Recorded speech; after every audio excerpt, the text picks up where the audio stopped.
How can you tell perfect from non-perfect squares and cubes?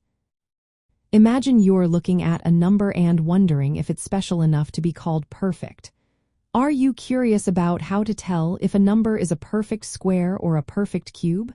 Well, let's explore that together. First, think about perfect squares. These are numbers that come from multiplying an integer by itself. For example, 4 is a perfect square because it equals 2 times 2. 16 is another because it equals 4 times 4. If you take the square root of a perfect square, you get a whole number. If the square root isn't a whole number, then it's not a perfect square. Now, perfect cubes are similar but involve multiplying an integer by itself 3 times. For example, 27 is a perfect cube because it equals 3 times 3 times 3. 64 is another because it equals 4 times 4 times 4. When you find the cube root of a perfect cube, you should get a whole number. If not, then the number isn't a perfect cube. One quick way to check is to look at the last digit of the number. Perfect squares tend to end in certain digits like 0, 1, 4, 5, 6, or 9. For example, 25 ends in 5, which is common for perfect squares.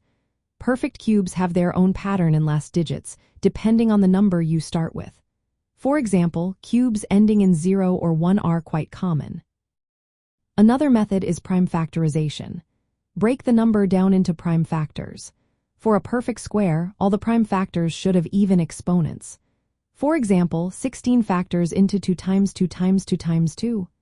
Since 2 appears with an exponent of 4, which is even, 16 is a perfect square. For perfect cubes, all prime factors should have exponents that are multiples of 3.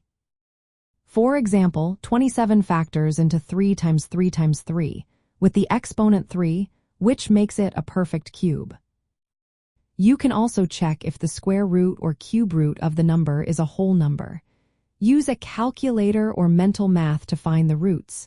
If the result is a whole number, then the number is perfect. If it's a decimal or irrational number, then it's not perfect. Understanding these clues helps you quickly identify perfect squares and cubes. It's especially useful in algebra when simplifying expressions or solving equations involving roots. Recognizing whether a number is perfect or not can also tell you if its roots are rational or irrational. If the root isn't a whole number, it's often irrational, meaning it can't be written as a simple fraction. Practicing prime factorization, memorizing common perfect squares and cubes, and checking the last-digit patterns are good ways to get better at this. Over time, you'll be able to tell perfect squares and cubes apart from non-perfect ones in just a few seconds. It's a handy skill that makes working with numbers much easier and more confident.